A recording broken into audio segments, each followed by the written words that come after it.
Hello, welcome back to my channel. क्या आप JDK, JRE और जेवीएम में कंफ्यूज हैं? कोई बात नहीं, इस वीडियो में मैं एकदम आपको एक आसान तरीके से एग्जाम्पल्स के थ्रू समझाने की कोशिश करूंगी कि इनमें क्या डिफरेंस है। सबसे पहले हम जेवीएम की बात करेंगे। जेवीएम यानी जावा वर्चुअल मशीन। जेवीएम यानी Java virtual machine. It's the engine that runs Java byte code. इस बात का क्या मतलब है कि एक इंजन है जो जावा के बाइट कोड को रन करता है। मतलब जब आप एक जावा प्रोग्राम को कंपाइल करते हैं तो कंपाइलेशन के बाद प्रोग्राम किस में कन्वर्ट हो जाता है? डॉट क्लास फाइल में।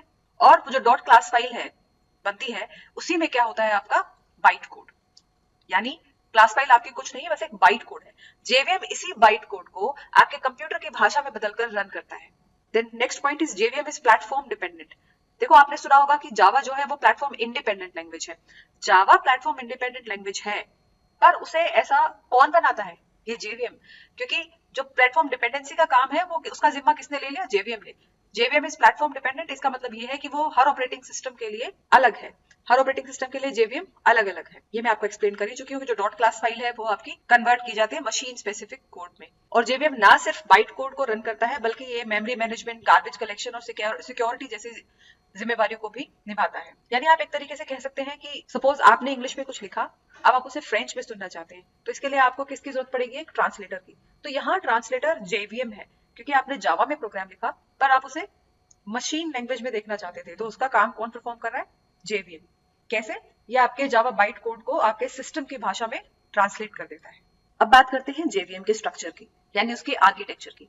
ये ब्रॉडली 5 कैटेगरीज में, या यूं कह लीजिए 5 पार्ट्स में डिवाइडेड है। Class loader subsystem, run time data areas, these execution engine, native method interfaces and native method libraries. Class loader क्या करता है? इस डॉट क्लास फाइल को मेमोरी में लेकर आता है। ये 3 स्टेप्स में काम करता है: loading, linking and initialization. Loading यानी क्लास फाइल को लोड करता है, लिंकिंग यानी बाइट कोड को वेरीफाई करता है और मेमोरी एलोकेट करता है, इनिशियलाइजेशन यानी स्टैटिक वेरिएबल्स को इनिशियलाइज करता है। फिर है आपका रन टाइम डेटा एरियाज। ये अगेन 5 पार्ट्स में डिवाइडेड है, 1 2 3 4 5। रन टाइम एरिया में क्या होता है? यहाँ पर क्या होता है? जब जावा प्रोग्राम रन हो रहा होता है तो उस दौरान इसका डेटा यहाँ पर रखा जाता है। तो उसमें सबसे पहले क्या है? Method area. मेथड एरिया इसका नाम ही बता रहा है, तो सभी क्लासेस की इंफॉर्मेशन, स्टैटिक वेरिएबल्स की इंफॉर्मेशन, मेथड्स की डेफिनेशन, इस तरीके की चीजें यहाँ पर स्टोर होती हैं। तो स्टैटिक डेटा के लिए ये एक तरीके से रिजर्व्ड एरिया है। जो आपका मेथड एरिया है वो स्टैटिक डेटा के लिए रिजर्व्ड एरिया है।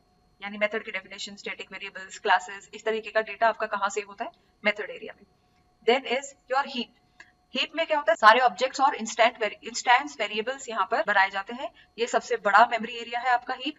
Then is your Java stack area. हर थ्रेड का अपना एक स्टैक होता है। इसमें मेथड कॉल्स के दौरान लोकल वेरिएबल और इंटरमीडिएट रिजल्ट्स स्टोर किए जाते हैं। पीसी रजिस्टर या यूं कह लीजिए पीसी काउंटर, प्रोग्राम काउंटर, एक ही बात है।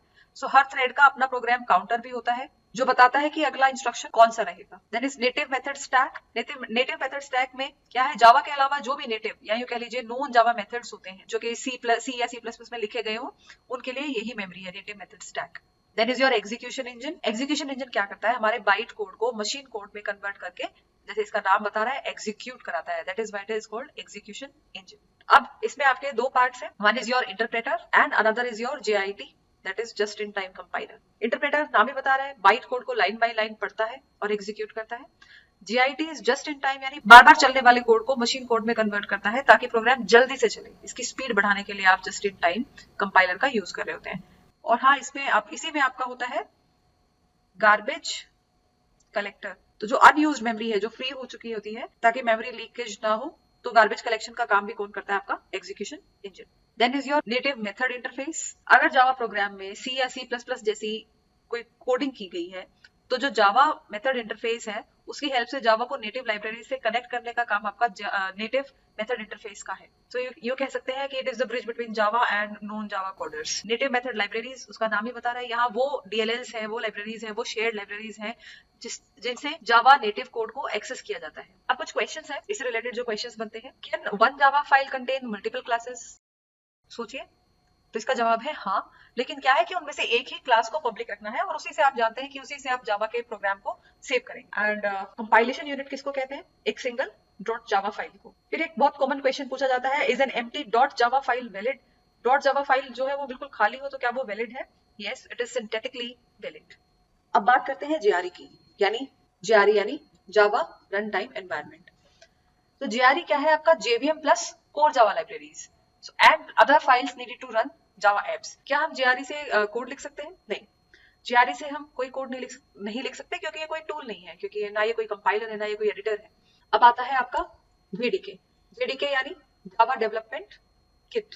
जेडीके क्या है? जिसमें जेआरई भी हो और बाकी डेवलपमेंट टूल्स भी हो, यानी कंपाइलर हो जैसे कि जावा सी, जावा डोकिया, और जैसे जार एप्स हो। यानी जेडीके एक पूरा टूल बॉक्स है जिसमें इंजन भी है आपका, यानी जेवीएम भी है, कार भी है आपकी, यानी जेआरई भी है, और वो सारे टूल्स भी हैं जिससे आप नई कार बना सकते हैं, यानी कि आप जावा एप्स बना सकते हैं जिसे। तो चलिए फटाफट से रिवाइज करते हैं। हम क्या कह रहे हैं कि जेवीएम का काम क्या है कि वो बाइट कोड को रन करने में हेल्प करती है, और इसके अलावा थोड़ी एक्स्ट्रा चीजें भी है उसके अंदर, memory management, security, garbage collection वगैरह। जेआरई क्या करता है? ये एनवायरमेंट प्रोवाइड करता है जो हम ऐप बनाएंगे उसको रन करवाने में। कैसे? क्योंकि वो लाइब्रेरीज के साथ लिंक करवाएगा। और जेडीके क्या है? It provides environment to develop app. वो रनिंग पर्पस के लिए है कि हम जब बना चुके हैं उसको रन कहाँ कराना है, तो वो किसकी हेल्प से हो रहा है? जेआरई। जब ऐप शुरू में बनानी ही है, प्रोग्राम लिखना ही है, तो उसके लिए क्या काम, कौन सा काम आ रहा है, कौन काम आ रहा है? जेडीके। और जेडीके किसका कॉम्बिनेशन है? जेआरई और बाकी टूल्स का। यानी हम एक ऐसा, अगर वेन डायग्राम की हेल्प से मैं आपको एक्सप्लेन करने लगूं, तो हम ऐसा कह सकते हैं कि this is your JVM and this is your JRE and JDK consist of all these. So अगर आपको वीडियो हेल्पफुल लगा तो प्लीज लाइक जरूर करें, सब्सक्राइब करें, और कमेंट में बताएं कि अगली बार आप किस टॉपिक पर वीडियो चाहते हैं। मिलते हैं अगली वीडियो में, तब तक के लिए हैप्पी कोडिंग। Thank you.